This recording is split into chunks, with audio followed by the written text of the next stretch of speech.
Fi'n gyffroes iawn heddi achos fi wedi dod i weld opera yn Gaerdydd am y tro cyntaf erioed. Nes i ystyried gwisgo mewn siwt a phopeth. Sai wedi achos mae lot o ffrindiau'n gweud pa'n poeni ti oedd opera modern, gwisgo beth ti moyn. Felly fel cyfaddod fi wedi gwisgo crys, ond dwi ddim di smwddo fe.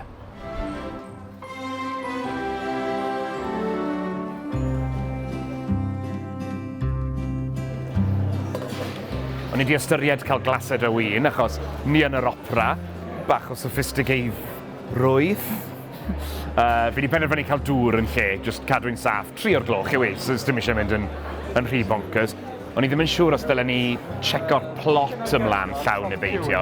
Fi wedi penderfynu peidio, just gweld sut mae'n mynd, ond fi'n poeni braidd a dwi'n mynd i allu dilyn y stori, ond gawn ni weld.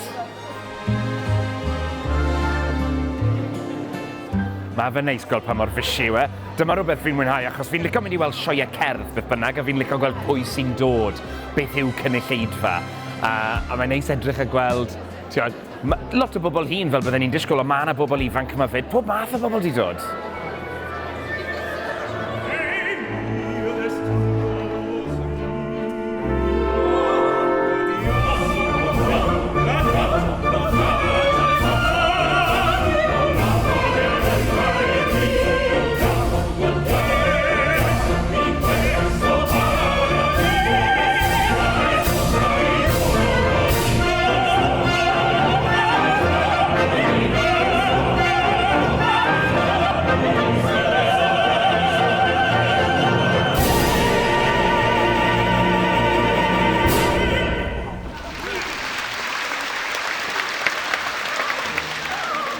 Mi oedd hwnna'n ffantastig.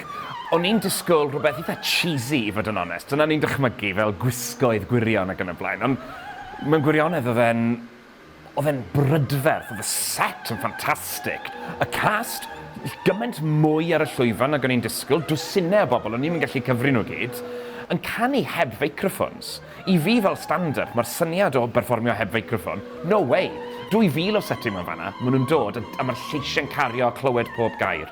Mae'n neis, actually, cerdded tu ôl i bobl sy'n amlwg di bod i opera lot o'r blaen a clywed beth maen nhw'n dweud. Oedd hwnna'n gynhyrchiad eitha da.